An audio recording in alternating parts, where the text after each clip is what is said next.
Opus 59, number 3, a quartet that is simultaneously an audience favorite while also managing to be a complete enigma. Right off the bat, the quartet starts with a diminished chord.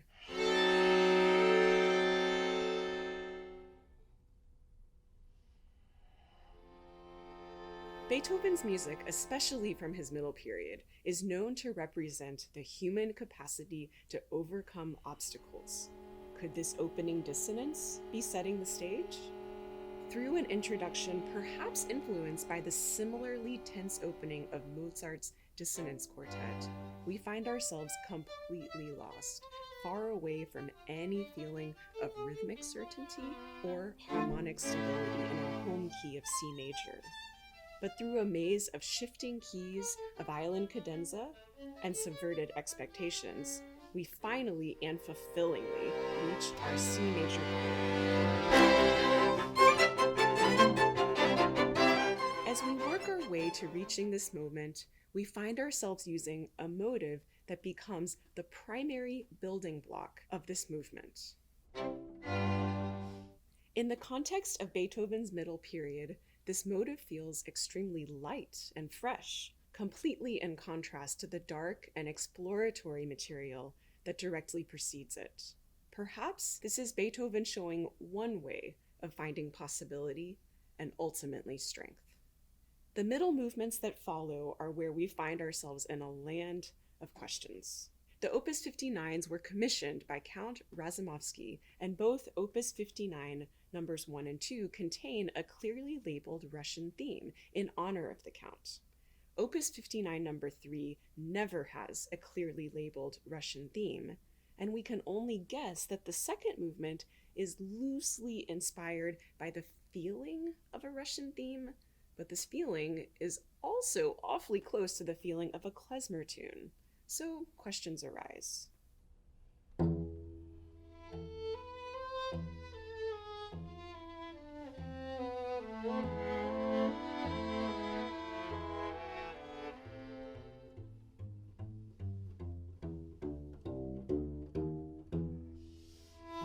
Both the second and third movements are extremely subtle in expression and unique in the spectrum of Beethoven's language. The third movement generally keeps the haze that has been created by the second, although it does have such a beautiful, lilting, gentle feel.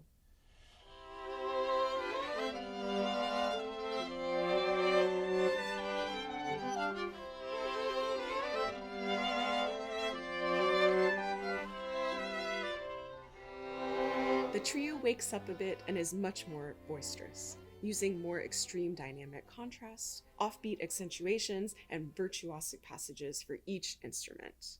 Before this movement ends, Beethoven once again brings us with a coda to the land of mystery and harmonic instability similar to the opening of the piece.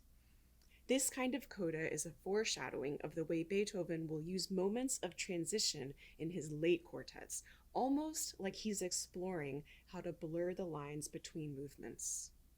The last movement is a complete release of haze, and if we were searching for the strength of the human spirit in the first movement, we most certainly find it in the last. The sense of possibility is restored. It starts with a fugue based on a 10-bar theme, which opens the doors to a life-affirming movement full of vitality.